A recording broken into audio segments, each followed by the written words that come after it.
So recently I saw a tweet online that got a lot of attention and I wanted to talk about it because I kind of agree with it. Essentially the person was talking about how VTubing is starting to move away from its idol roots and how it started initially. I mean, this isn't for everybody. Obviously, this is more so speaking on independent VTubers, right? Like a lot of the independent VTubers you see these days, they don't really follow by the same rules and, you know, the social norms of being an idol VTuber that when, you know, how VTubing got started essentially. You don't really see a lot of that in the independent scene, right? The tweet also mentions about how not only are they moving away from that, but you're also seeing things like face reveals. You're seeing VTubers do, you know, more than just VTuber content. They're also doing IRL content as well. They're not just sticking to their VTuber model.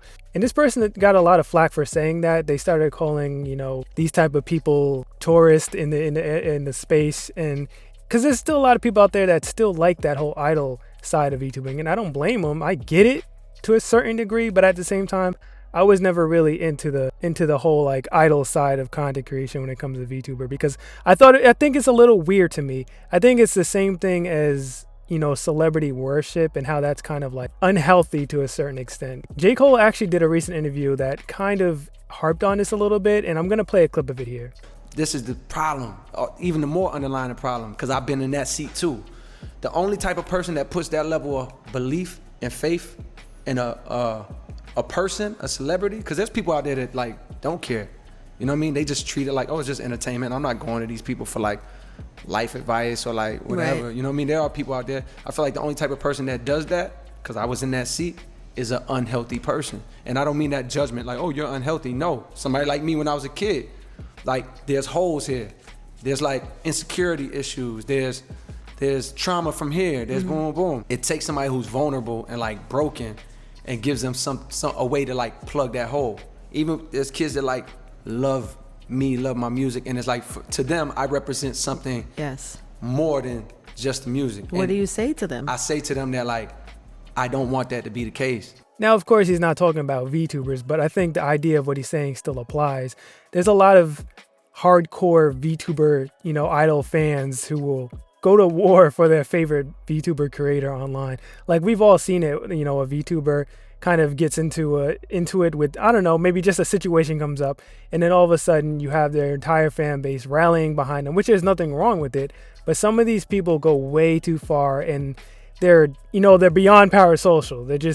They're doing way too much. They're saying crazy stuff to anybody online who dares speak bad of their Oshi. You know what I mean? It's really unhealthy, and I never enjoyed that part. I personally only got into VTubing because I really like the technology. I think it's really cool that, you know, that someone can come up with an idea for a character, and then you can get an artist to make the model. Then you can get another artist to like rig it so that the model, you know, face tracks you and stuff. Like that's why I really got into it. I think that stuff is really cool. And I'm personally excited to see where that technology goes in the future. Like we already have things like 3D body tracking, like all that stuff is really cool to me, and I'm fascinated by it. That's why I got into it. But there are some people out there, I think, that take it a little too far when it comes to idol culture, when it comes to their, you know, VTubing. I personally think it's good to see that VTubing is starting to grow and go in a little bit of a different direction than what it is. Because I don't want to say it started to stagnate, but it definitely started to slow down when it comes to like innovating, when it comes to like the top VTubers. If you take all the top VTubers from, you know, indie or corpo, you can notice that a lot of them do the same kind of content.